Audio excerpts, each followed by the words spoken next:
is the Citroen C4 Cactus Aircross, and we're going to review it now. So if you like that kind of thing, hit the subscribe button because there's hundreds of reviews to come.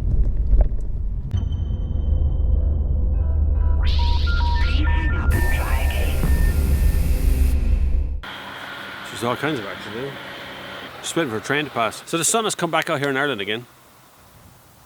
And I have the C4 Cactus Aircross.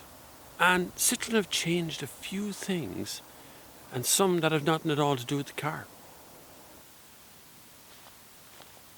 So now they've got a 5-year warranty, right? It's unlimited mileage. So that's better than 63% of the Irish market, which is 3 years or less usually.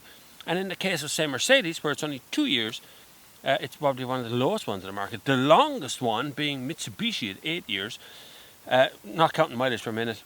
Kia will be next at 7 years, and Hyundai at 5 years. But actually, you could probably reverse those two, because Hyundai is the only one who has a 5-year warranty that is unlimited, apart from Citroen.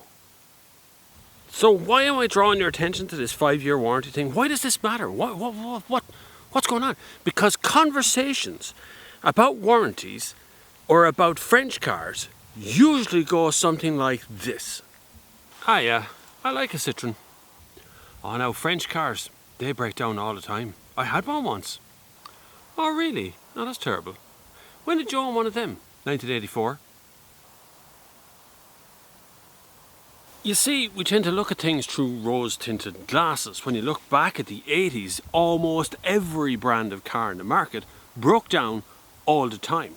My father had a Vauxhall, he had a Ford, he had a Renault.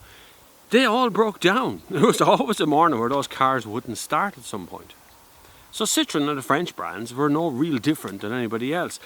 But through that timeline of the 80s, the big difference was fixing these cars was often quite hard. Getting parts, finding mechanics who had ever worked on these kind of cars was often quite difficult. The same applied here for Citroen.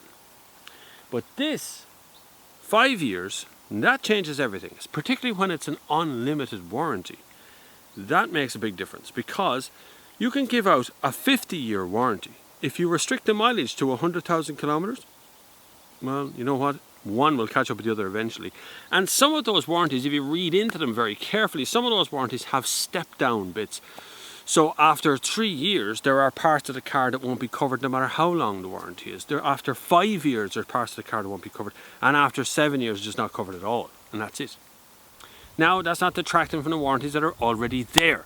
Most car companies are pretty good at honouring their warranties, but particularly Hyundai and Kia seem to be the ones who get the most amount of attention for it. And they're the ones who live up to the hype of it too. Citroen has a lot of work to do, but 5 years is a good step forward. So what else has changed for the Cactus? I hear you say, well, not much really. Things have been taken off it rather than put on it. The air bump things along the side, they're gone or shifted down a little bit, but they're not called air bumps anymore. Now Citroen, of course, tell me that the fact that this window doesn't wind down, it pushes out like this, actually saves weight because there's no gubbins in here, and crucially you can make bigger storage bins, which is true. But when you're sitting in a car and you're a child and you want to open a window to let some air in, well, this isn't good enough. It's okay if you're not going to use the back seat so much, it's okay. But when you got kids, this is a pain in the ass. Plus, if they leave it open and you lock the car and walk off, it's relatively safe. Like, you're not going to fit your hand in there too handy. But if there's a handbag on the floor here somewhere, you'd be surprised what lads will be able to do. Anyway, that's why the window's only push open. Similar story here in the boot. It's, big, and it's got a spare wheel, which is very unusual. But it's actually rather a deep, heavy-lipped boot. And I kind of like that, because you can just kind of throw stuff in it. But it's only got one shopping bag hook. But at least it's there. Another thing that Citroen have done is to remove the airbag in the front, giving you a massive pocket here to put all your stuff into. But the airbag is now up here in the roof. Here's a little clip of that exploding.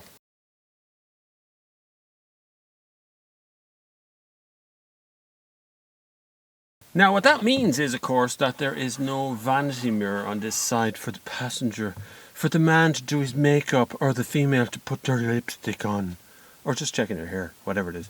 There isn't one on this side because the airbag is here and it has to go off without shards of mirror being shoved into your eyeballs in the middle of an accident. So Citroen are doing their absolute level best to make this car really comfortable, but also really reliable. 5 years. That's a long time. Let's see what's like to drive, right? Come on. So, driving it, well, let's go through the good parts first, right? First of all, this is a 1.2 litre pure tech 110 brake horsepower engine, right?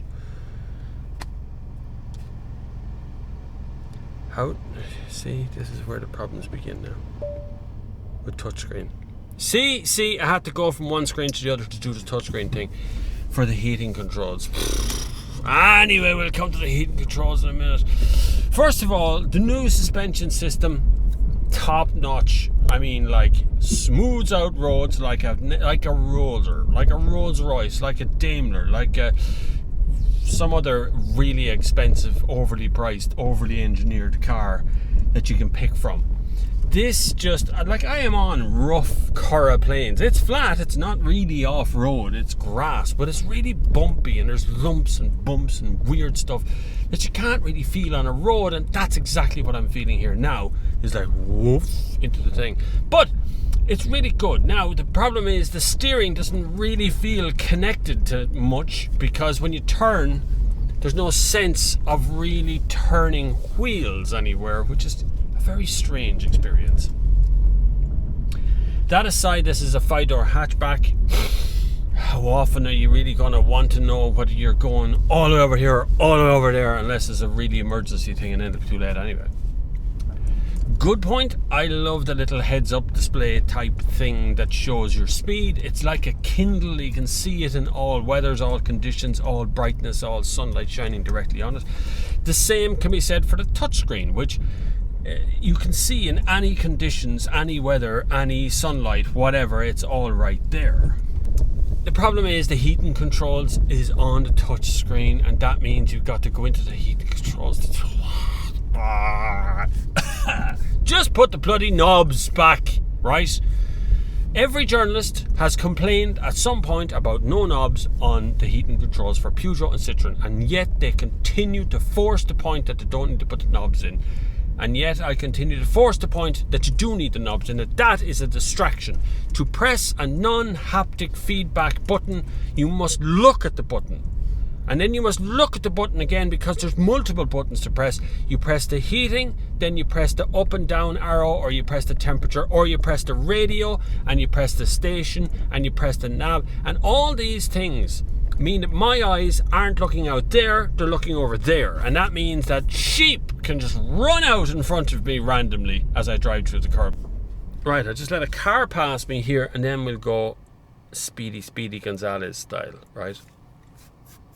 Here we go. Young lad, boy racer, sitting in the middle of the car, as usual. Listen.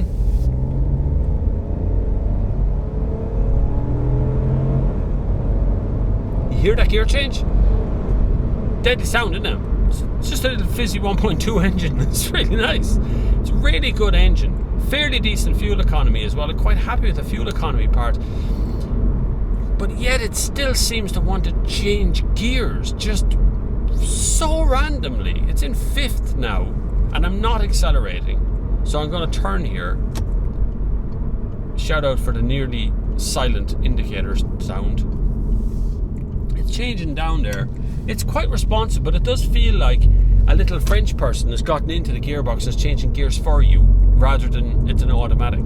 It feels like another person is changing the gears for you. Is that a problem? Don't know. I'd rather be in any automatic when I'm in traffic than to be in a manual. I'll say that. I love the fit and finish of the interior. It's really nice, clever design. These nice little loops and bands, very kind of retro, old-fashioned, hipster, if you like, that kind of interior feel to it, like a little picnic basket thing that's on the dashboard there. Dashboard space actually quite useful because the whole thing is flat out there as well, so if you're having a picnic or if you're pulling up for a fast food takeaway or something, you want somewhere to put your cup while you're parked, literally the dashboard is flat. Backseat room is good. There is no center armrest, which is kind of an oversight for the 4 passengers that are in the car, but that means literally you can put someone into the middle if you think you'll be able to fit them in there. Boot space is gigantic as per usual. This car starts in the mid-20s, which is fairly reasonable. I would like to see a cheaper version of it because I don't have back windows. I do have big storage bins, but the trade-off there is I can't open any windows in the back of the car, so it should be considerably cheaper than its alternative car. By the way, taking out the window winders and all that sort of stuff saves 11 kgs, seemingly. I looked that up last night. See, I do facts sometimes. The problem is there's too much stuff that I can pick on that's wrong. The gearbox and the touchscreen. It's just so easy to point to the two of them and go, they're wrong. I like the seating position. Car overall is dead comfy to drive.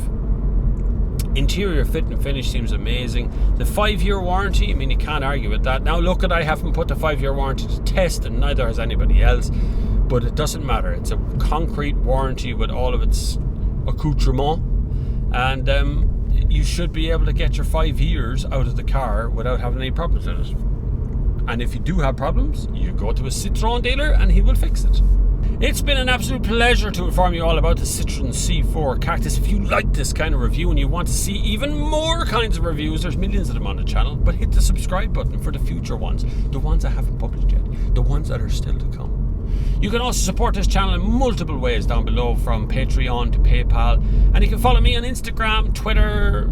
I don't use Facebook much, but Instagram and Twitter is usually the best way to get me, particularly Instagram, because I do the stories thing. But if nothing else, just hit the subscribe button. Thank you very much for watching, and until the next time, I will see you on the far side.